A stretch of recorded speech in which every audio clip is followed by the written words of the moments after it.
Well, it took about a month longer than I intended, but I finally have the final match here, ready to go up on the internet.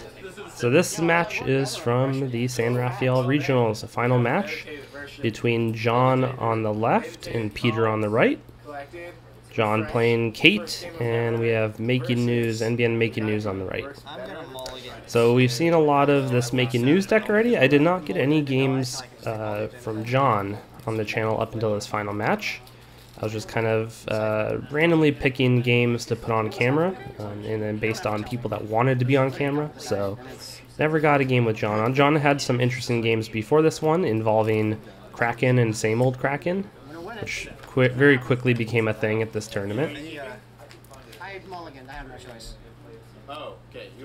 So it looks like the Corp has mulliganed, I overheard just then in the microphone. And it looks like they're about to get started. So this match, I think you're going to expect some strange things. So at this point, John can afford to lose one game. So it's because it's double elimination, so John is not lost yet. Peter has lost one game, I believe. So this is the Peter needs to win 2 games, and John needs to win 1.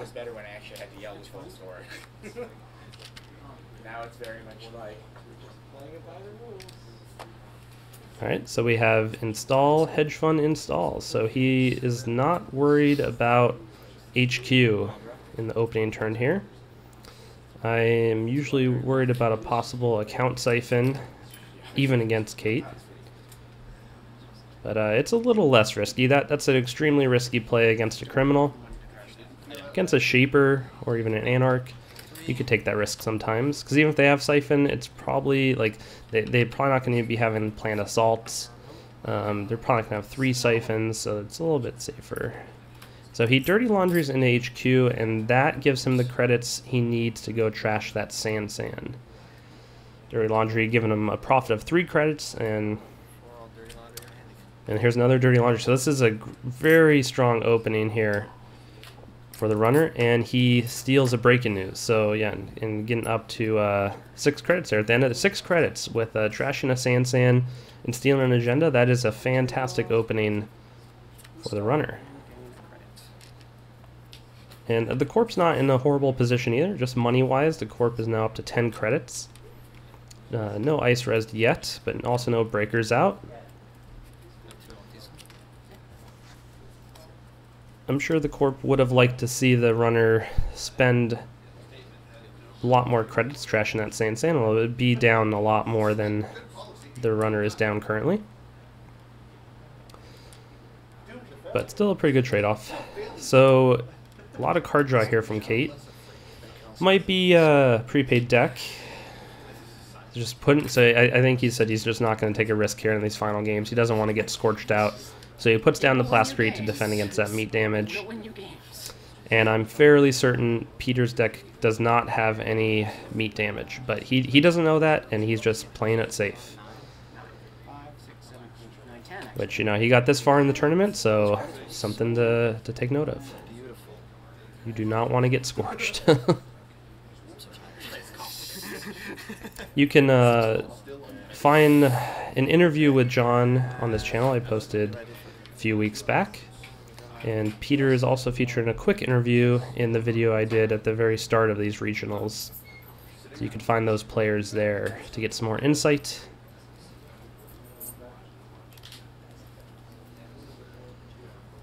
So at this point, I'm not even sure if we were timing these matches. I think they had about 35 minutes. But John here definitely taking his time, which is smart. And he leg works into HQ to try and look at some more cards here, but runs into Caduceus, which is not what you want to run into. It's Making News.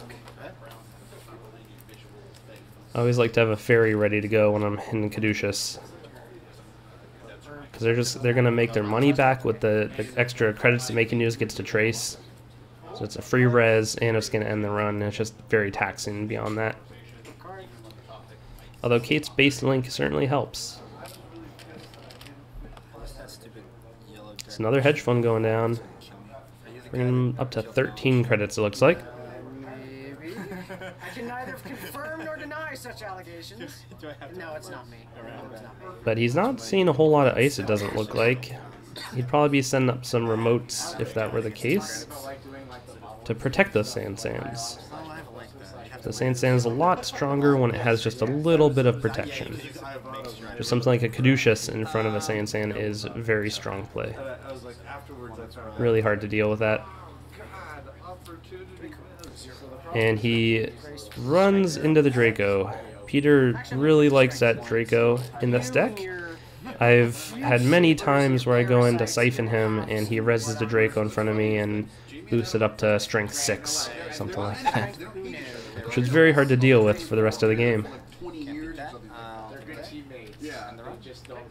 So the Draco does stop him and gives him the tag. Now with the Plastic Grid out, he might not be too worried about clearing that tag. Depends if his deck has a lot of resources. I don't quite remember the composition of his deck, but a lot of these Kate prepaid decks will not have that many resources. They will depend on event economy with prepaid voice pad. So you'll see sure gambles and lucky finds, that type of thing. If you're on double scores, good for you. Click 1, I will take a credit. Or sorry, click 2, I'll take a credit. Click 3 and 4. Okay, so he for a second click takes a credit. And oh no. Wow, so he said before playing Lucky Find, he said, am I worried about the Plascrete? So he was considering clearing the tag, which would have put him way behind in money. And instead he takes a credit so he could play the Lucky Find, and then closed accounts gets played to remove all of his money. So yeah, he just went from 9 credits, I think it is, down to nothing. Just like that. And then we have ice down and a remote server in play. So that could very well be an Astroscript. I wouldn't be surprised if that was an Astroscript behind just some cheap end the run. No, okay, so that looks like it was probably the SanSan. So I guess he has 10 credits. A little bit hard to see here, but I think he has 10 credits, so he might be just playing to score this out right now.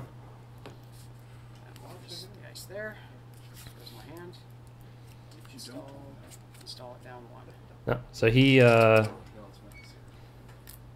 so now he's at 9 credits. Decides to just try and protect it. Just scored out the old-fashioned way here. So I wouldn't be surprised if that is a SanSan down there, but you know, he doesn't really need to use it in this case. He's figuring with the runner only at 3 credits, you know, I have 2 ice I could res here. Pretty likely those are 2 different types, but even still, I mean, the runner just has to build up a lot more money and has to find and install the icebreakers. Yeah, it's a lot of stuff to do all in one turn with so little money. So, you know, if he was lucky and even had the Croter in hand now, that would be a click to install, bring him down to 1 money. Then he could run through the wraparound and hope that the Corp can't res the ice behind, but it's all pretty unlikely. So he's just building up his econ a little bit more. Looks at some point there he cleared the tag. Well, I guess he did in that same action there because he's at 7 credits. Lucky Find should bring up to 9. So he's letting the Corp score out the Astroscript. There wasn't much he could do about that in that case. I think it was a smart play to build up econ. You know, if you can't get through the server, you can't get through, you might as well build up to make the future a little bit stronger.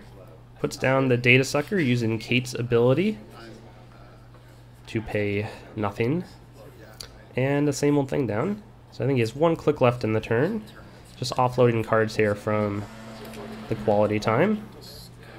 So he takes the credit. Now the Corp is in a weaker position than before. I mean, the Astroscript is... So I might just score it out here if that's another Astroscript. Doesn't look like it. I'm guessing that's a couple upgrades down there in that server. Yeah, the Corp, I think, is down to like 4 or 5 credits. And the runner at 5 here, but getting things online, getting the data sucker going. Definitely needs to put a lot of pressure on R&D. Because he needs to prevent the Corp from top decking an AstroScript.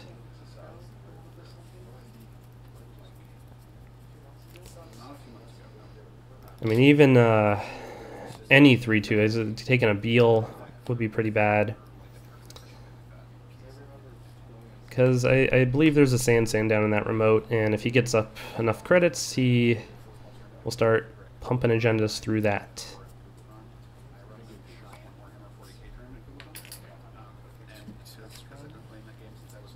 So going to search out an icebreaker.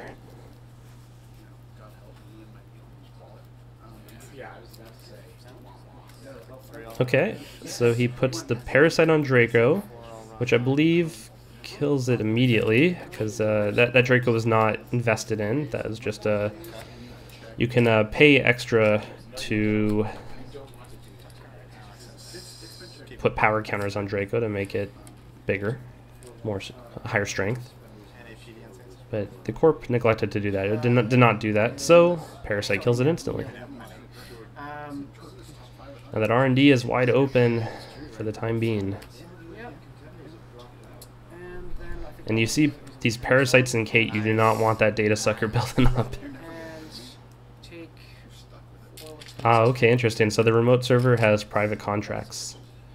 That's a really, I think, underutilized card. A lot of people look at it and the return on it is not fantastic, just, you know, if you do the math. But what's nice about it is really good siphon defense. If you're low on money, like 5-6 credits, and they siphon you, you can res that, just move your money around. And then it also has extra utility over a lot of the other resources in that you can just click to take your credits off on demand. It does take time. You know, for that high of res cost, it would have been nice if it was like 3 credits a click, something like that. But it is nice to just have those credits on demand when you need them. And especially, you know, they're pretty safe at this point. The runner's probably not going to go get the Corroder, go get the Icebreaker for whatever else is behind that that wraparound, just to go trash, you know, halfway used up private contracts for 5 credits. So he probably is going to want to offload those credits, though, pretty soon. So I imagine he's going to want to utilize that server. Trying for an indexing. Considering you can speed kill it if it was Enigma, no, I do not.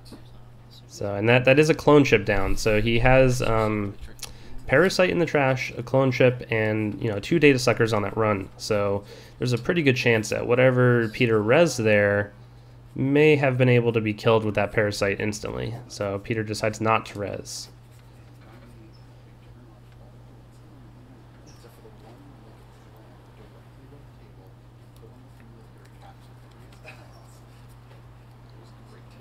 And so it probably wasn't a Caduceus, because Caduceus is 3 strength, so Caduceus would have at least kept him out for the time being. And he also does not res on the second run. So on the indexing, he only sees the... And there, he uses a Kraken to open up HQ. Indexing into Kraken. And look at that, he has the same old thing down, so now he has Kraken on demand. It is expensive, but... You know, he's blowing up ice with Parasites. He has the data suckers going with the clone chip, and now he has Kraken that you have to worry about too. So he may have put an agenda down there at the bottom of that indexing, just knowing he could go grab it another turn or two. Knowing the runner may be concerned with defending up HQ, and then he can Kraken HQ again. So he's I think that's just a 1 of Kraken in his deck, but he really makes use of it. And people love when you play it. I mean, not your opponent, but the crowd at the table. So he defends up HQ. How many face-down cards in archives? Which he definitely needs to do. 2. And you put that one before there without With Jackson Howard down, looks like the runner is thinking about archives, maybe thinking there's agendas there, and I think that might be a good way to get rid of Jackson Howard. So he runs on Jackson Howard, and the Corp lets him trash it. So there were very likely no agendas there. He may have also been wanting the Corp to just shuffle up R&D to potentially get another agenda there at the top. So sweep, gonna give him a little bit more money. Now things have kind of turned the other way. You know, the game keeps shifting back and forth. Now the Corp's up to, I don't even know how many credits there. It's hard to read the pile, but it looks to be like 15 or so. And the runner's down to none, but the runner does have a lot of data suckers. So right now the runner just needs a couple credits, or just one credit really, because of Kate's ability. He should be able to blow up any ice, so he can make a run here. And pretty much any ice he can just blow up with the parasite that is in his heap using the clone chip. And he just spends his turn getting money. So I'm pretty sure that the Corp, or the runner here, really likes the ice being spread thin like this. It really opens up a lot of plays for him. Alright, so new remote going down. So we're thinking that the SanSan is behind the private contracts. I don't know what this new remote is. It could be a possible agenda, just trying to sneak one through. I wouldn't think that was an AstroScript. Could be a Beal. Doesn't look like an NAPD. It would probably be advanced once. Might just be a Jackson Howard. Might be a trap. Oh no! Wow. Wow, that must have still been on his indexing. No, I guess maybe Jackson Howard was using... That might have not been on his indexing. I think he could same old Kraken. He has enough money. But the Corp is not rezzing any ice because he just doesn't want it to get blown up. Blown up. And looks like that is that. I didn't quite just... Okay, so we got a purge there. With everything defended up now, the Corp probably knows he could keep the runner out. He might probably has a lot in the run there. And so now he knows he can res the ice.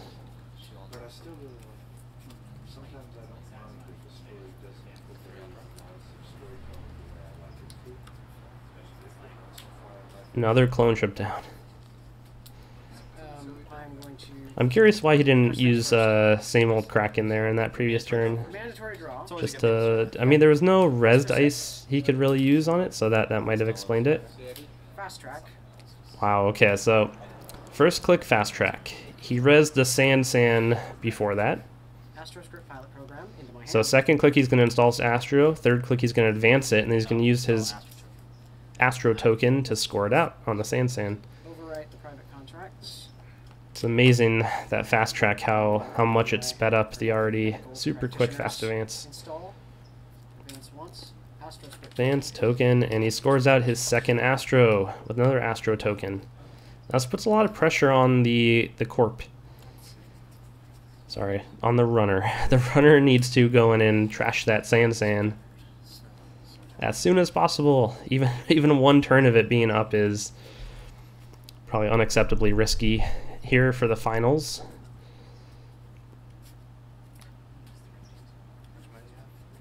All the runner really needs here is to start getting into a server. He could build up even a couple data sucker tokens. This game will shift once again to the runner. The data suckers are his lifeline.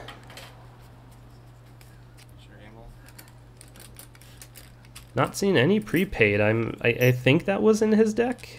Might not be drawing it.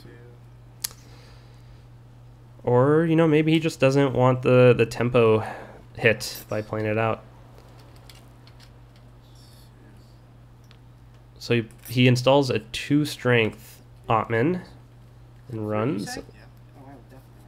So this must be, you know, whatever ice he saw in the indexing, and he called it perfectly.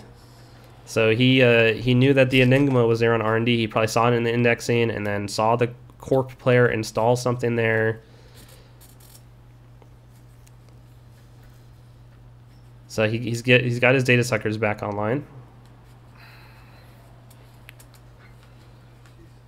It's pretty expensive to get through the Enigma at this point, but man, he has enough econ. So he plays the Dirty Laundry.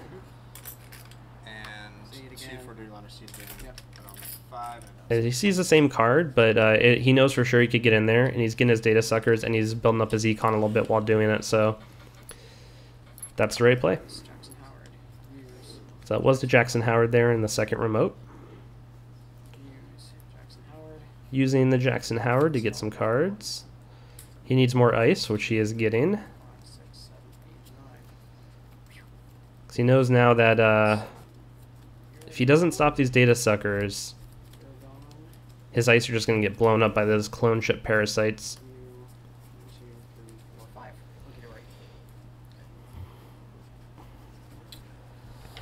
And I think at this point a run on, I was just going to say, a run on archives would be pretty smart. Corp is, well, less likely to res whatever is there, but still reses it. I think it's probably worth clicking through here. 15 minutes. Okay, so he's spending his data suckers, and then he could spend a couple credits using Ottman to break it. So saving his clicks here. Sacrificing a data sucker in the exchange, but he's clearing out the Jackson Howard by doing this. I think that's what's going on here. No, it looks like the court player did not have any agendas there. Wow, where are the agendas? It looks like R&D is getting pretty light. So he is really prioritizing Jackson Howard. This is the second run. The first run, you know, just figuring that he could get a data sucker on archives, which he did. Also, he probably figured that Corp wouldn't even bother resing the ice on archives, which he did, but that was kind of the gamble there. Is Corp was low on money. Why would they invest in resing something on archives if they don't need to? But the Corp really wanted to slow down the data suckers, so now that second click there, just forcing the Corp to use Jackson Howard or let him trash him. So put a lot of focus on Jackson Howard. Does not want the Corp to be able to improve his situation. Now he's pretty confident that not going to be able to res that first ice. A wraparound would have done it, but gets another data sucker at the cost of a couple credits. And scores out, I'm guessing that's a Beal. I didn't quite see, but he installed advanced. My guess would be it was a Beal. He used Jackson Howard last turn, so probably drew into it. And that would put him at 6 points, but 2 breaking news are scored. And man, this is a rough situation. So if he can't get he probably has Corroder in his deck, but if he doesn't, he must have Inti. He needs to get one of those down so he could get through this wraparound and go trash that SanSan. Letting that SanSan remain rezzed here. Huge risk.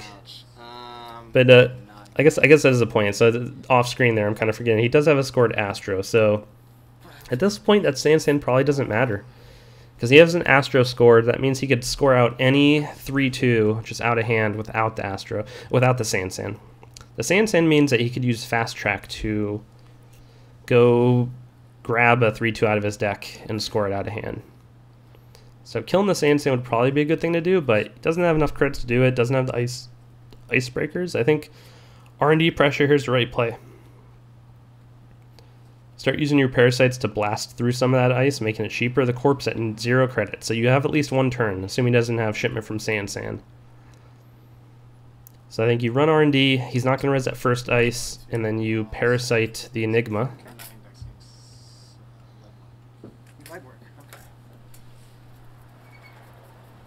He is... Same old thing on the legwork. Wow, this is...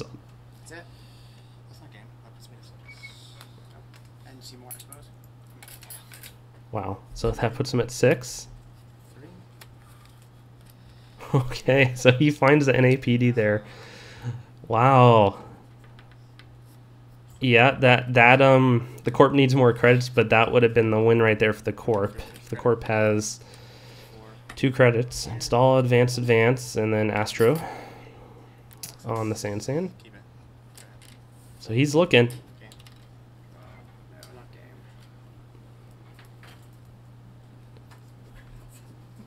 So they're both at 6 points here. Alright, Corp is looking at the ice there. Not sure if that's because he actually needs to remember what it is, or if he's trying to just, you know, make it seem like he can res that if he can't really res that. So it's first click, take a credit, second click. So he's planning to parasite some of this ice. So, ouch. The Eli being resed. He cannot parasite the Eli.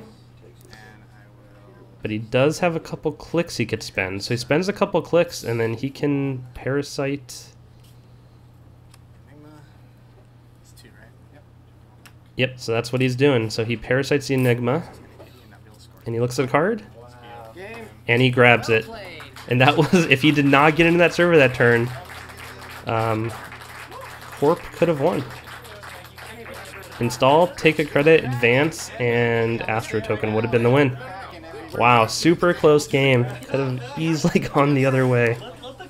Went back and forth. This was a really great finals match. Really happy I got it on film.